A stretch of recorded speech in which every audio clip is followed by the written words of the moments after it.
बचाओ, ईवीएम हटाओ, देश बचाओ, ईवीएम हटाओ, देश बचाओ, ईवीएम हटाओ। प्रदेश ही नहीं पूरे देश में ईवीएम हटाओ लोकतंत्र बचाओ अभियान चल रहा है।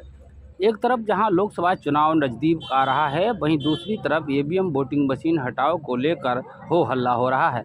उत्तर प्रदेश के शाहजहांपुर जनपद में ईवीएम हटाओ संयुक्त मोर्चा के कार्यकर्ताओं ने राष्ट्रपति के नाम एक ज्ञापन कलेक्ट्रेट शाहजहांपुर में सौंपकर ईवीएम हटाने की मांग उठाई है।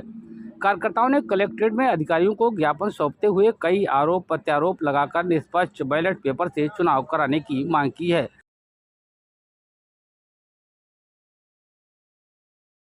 जी, क्या नाम आपका है? आज क्यों धरना प्रदर्शन जी, मेरा नाम पुष्पेंद्र सिंह है और हमारी जो मांगे हैं हमने आज ज्ञापन दिया है, देने जा रहे हैं राष्ट्रपति जी को कि देश में जो ईवीएम से चुनाव हो रहा है इसे बंद किया जाए, क्योंकि ईवीएम से नतीजे कुछ और होते हैं, निकलते कुछ और हैं।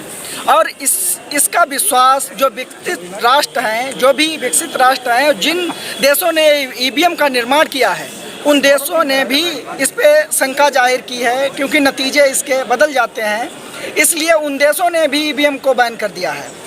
जब वो विकसित देश और जिन्होंने ईवीएम को बनाया है वो चुनाव बैलेट पेपर से कराते हैं, तो हमारे देश की जनता में, हमारे अधिवक्ता समाज में और देश की आम जनता में यह धारणा फैल गई है, अविश्वास ईवीएम के प्रति है। तो उनका मानना है कि चुनाव में बैलेट पेपर से कराया जाए और ईवीएम को बैन किया जाए। यही मांग है हमारी और धरना प्रदर्शन कर रहे हैं इसीलिए।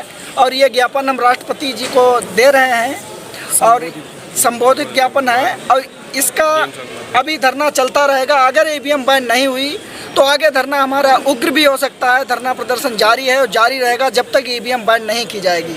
यही मांग है हमारी और यही राष्ट्रपति जी से हमारी मांग है, इसे बैन करके पुनः चुनाव पहले की तरह बैलेट पेपर से कराया जाए। ईवीएम हटाओ, ईवीएम हटाओ, ईवीएम हटाओ। अगला कदम क्या होगा? अगला कदम धरना प्रदर्शन है, इसके बाद उग्र धरना होगा।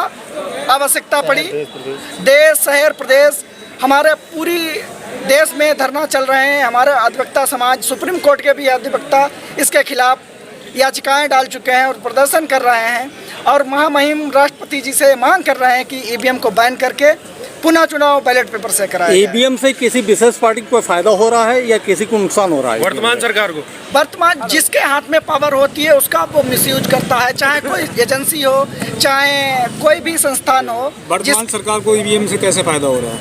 अब इसका फायदा जब जिसके हाथ में वही जानता है कैसे होता है, मगर जो नतीजे सोचते हैं लोग और समाज में, जनता के बीच में जो जनता वोट डालती है रिजल्ट वैसे नहीं निकलते हैं, तो इसलिए जनता के बीच में शंकाएं फैल गई हैं कि ईवीएम से चुनाव प्रभावित होता है।